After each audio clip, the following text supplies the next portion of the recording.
উফ, বাজে হাল একটা অবস্থা। তো আসসালামু আলাইকুম, আশা করি সকলে ভালো আছেন।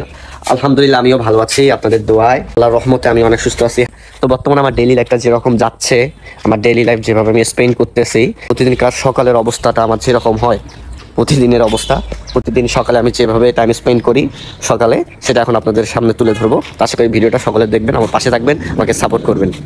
সকালে ঘুম থেকে উঠে ফ্রেশ হয়ে চলে যাই পুকুর পাড়ে। পুকুর পাড়ের সাইডে যে জায়গাটা দেখতে পাচ্ছেন, এখানে আমাদের আঞ্চলিক ভাষায় বলে হিরে একটু চলাফেরা করি, মানে হাঁটাহাঁটি করি। এরপর শুরু হয় গোবর ফেলার কাজ। আমাদের আঞ্চলিক ভাষায় গোয়ালঘর বলে। গোয়ালঘরে প্রবেশ করে ভালোভাবে সব গোবরগুলো আমি পরিষ্কার করে নিচ্ছি। গোবরগুলান যে পাত্রে নিচ্ছি, সে পাত্রটিকে আমাদের আঞ্চলিক ভাষায় ডালি বলে। ডালিতে সব গোবর একসাথে নিয়ে ভালোভাবে সেগুলো ফেলাই দিতে যাচ্ছি পুকুর পাড়ে হিরে। পুকুরের চারিদিকে এভাবে সুন্দর করে গোবরগুলো ফেলানো হয় সাধারণত। এরপর গরুর চারাগুলো পরিষ্কার করার কাজ শুরু করে দেয়। গরুর চারায় যে পাত্রে পানি আছে, যে পাত্রে খাবার থাকে, পোয়াল দেওয়া হয়, সেগুলো ভালোভাবে পরিষ্কার করে নেই। পোয়ালগুলো বের করে দেই। পোয়ালগুলো বের করে নেওয়ার পরে পানির পাত্রের মুখারিগুলো খুলে দেই। তার সাথে সাথে আবার খাদ্যের পাত্রেরও মুখারিগুলো খুলে দেই, কারণ তারা সবসময় পরিষ্কার রাখতে হয়, না হলে খাদ্যের বিষক্রিয়ার সৃষ্টি হতে পারে। তার মাধ্যমে পেটে গ্যাসের সৃষ্টি হতে পারে, বিভিন্ন রোগের সমস্যার সৃষ্টি হতে পারে গরু। আর মূলত কথা হচ্ছে, আপনি যদি চারা সবসময় পরিষ্কার না রাখেন,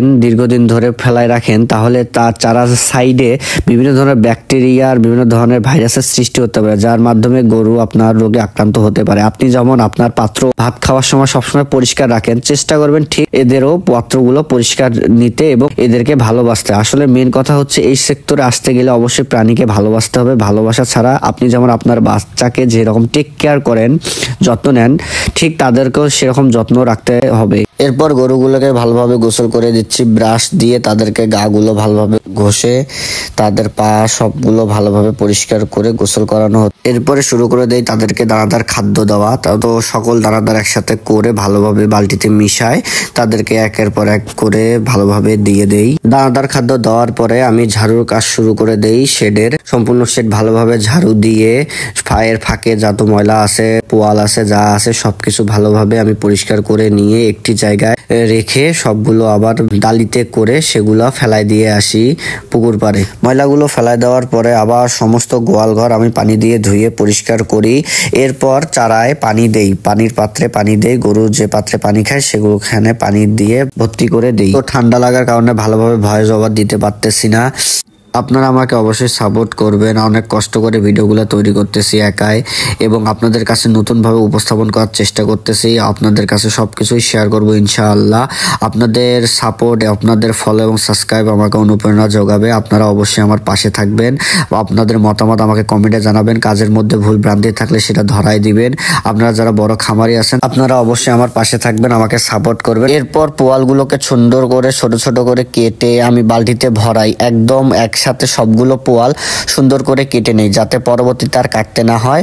এই ক্ষেত্রে একটু কষ্ট হয় বটে, তবে সময়ও লাগে, কারণ 5টা গরুর জন্য আপাতত আমি এইভাবেই কাটতেছি, মেশিন নেইনি। পরবর্তীতে যদি আল্লাহ রিজিকে রাখে, গরু উঠানো হয়ে গেলে তারপরে হয়তো মেশিন নিব। আপনারা সবাই আমাকে দোয়া করবেন, আমাকে সাপোর্ট করবেন। আপনাদের ভালোবাসা, আপনাদের সাপোর্ট আমাকে ইনশাআল্লাহ অনেক কিছু অনুপ্রেরণা জাগাবে এবং সাহস জাগাবে নতুন কিছু করতে এবং আপনাদের সামনে উপস্থাপন করার জন্য। তো আপনাদের ভালোবাসার কাম্য রইল। আপনারা অবশ্যই আমাকে সাপোর্ট দিবেন। আপনার ভালোবাসা অবশ্যই আমাকে অনেক দূর নিয়ে যেতে সাহায্য করবে এবং দোয়াও। এরপর আমি পোয়ালগুলো কাটা হয়ে গেলে বালতিতে করে এনে তাদেরকে খাইতে দেই। আপাতত ঘাস নাই, তবে ঘাসের ব্যবস্থা অতি শীঘ্রই করা হবে। সত্যি বলতে, তারা যখন সুন্দর করে খায় মনে অনেক তৃপ্তি লাগে, অনেক আনন্দ লাগে, তখন আর কষ্টগুলো না, অনেক কষ্ট মনে হয় না। সকলে আমার জন্য দোয়া করবেন যাতে আমি ভালো কিছু করতে পারি। আপনাদের উপরেও দোয়া ও ভালোবাসা রইল। নিজেদের যত্ন নিবেন। আসসালামু আলাইকুম।